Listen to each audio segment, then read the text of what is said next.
صباح الخير، عاملين ايه؟ يا رب تكونوا بخير. وحشتوني من الفيديو اللي فات. النهارده بقى جايه لكم فيديو جميل قوي. ده حتى عامل قلبان على السوشيال ميديا، المكرونه الانسجام. هنعملها بطريقه حلوه جدا وسهله وسريعه وطعمها خطيره، فعلا خطيره. دلوقتي معانا حله، نزلنا بالزيت، وحله تانية حطينا فيها ميه عشان نسلق المكرونه. نزلنا بالبصل، هي بصلايه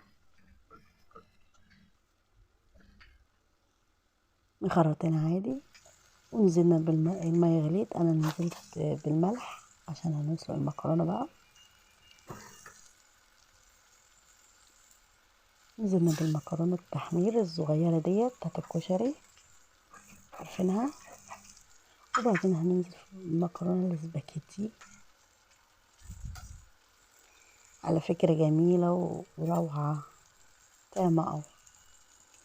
لحقناها عامله قلبان على السوشيال ميديا. هنقلب بقى المكرونه ونبدا بقى نحمر في البصل بتاعنا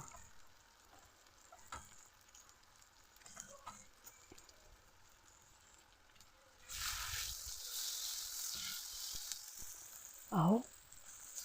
هنحمر بقى في البصل، وبعدين هنرجع تاني. خلاص البصل بيبدأ يحمر خلاص اهو. تعالوا بقى نطلع البصل، يلا. هنفضي كل البصل بقى في الطبق عشان نبدأ نحط بقى معلقة سكر صغيرة ونقلبها تتكرمل مع الزيت.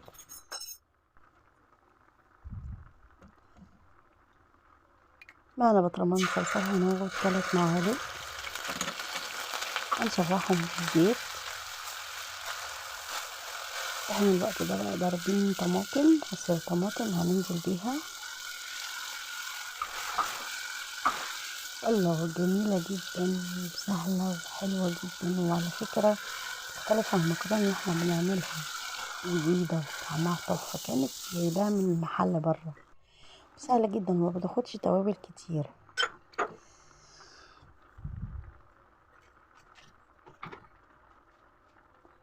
معنا التوابل: فلفل اسمر، كمون، شطة هتاخد غلوة.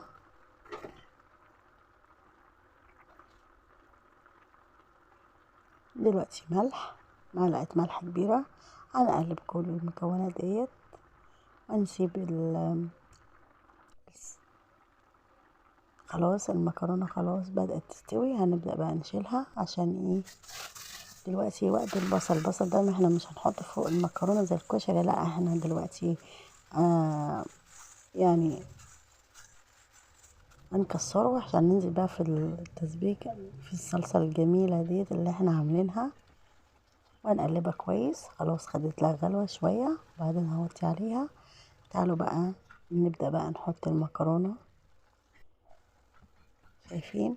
جميلة خالص، خدت غلوة. هننزل بقى بالمكرونة، هنقلب بقى المكرونة. انا صفيتها كل حاجة وشطفتها وحطيت لها، ما حطيتلهاش زيت. وخلاص نبدأ بقى ايه؟ نغرف. شايفين الجمال؟ ونقلب بقى. روعة روعة روعة، على فكرة تحفة، طعمها خطيرة. يعني تعملها في الغداء، تعملها في العشاء، وجبة سهلة وجميلة وسريعة وحلوة، وأولادك هيحسوا إن هما في مطعم فعلا. ليه حق تعمل قلبان على السوشيال ميديا. يلا نبدأ بقى نغرفها في الأطباق. أنا حبيت إن أنا أعمل لهم أطباق بقى بولاد صغيرة كده كأننا في مطعم. تحفة، روعة. شايفين؟ هنبدأ بقى نظبط الطبق. ياريت بقى تشجعوني باللايك، ولو لسه ما اشتركيش في القناة يلا حالا اشتركي. وتفضلوا بقى، ايه رأيكم؟ تعالوا بقى ندوق. الله الله الله، فظيع وطعمها تحفة تحفة تحفة. بقول لكم يا لهوي، الرجيم ضاع. يلا استنوني الفيديو اللي جاي، ومع السلامة، هتوحشوني. باي باي.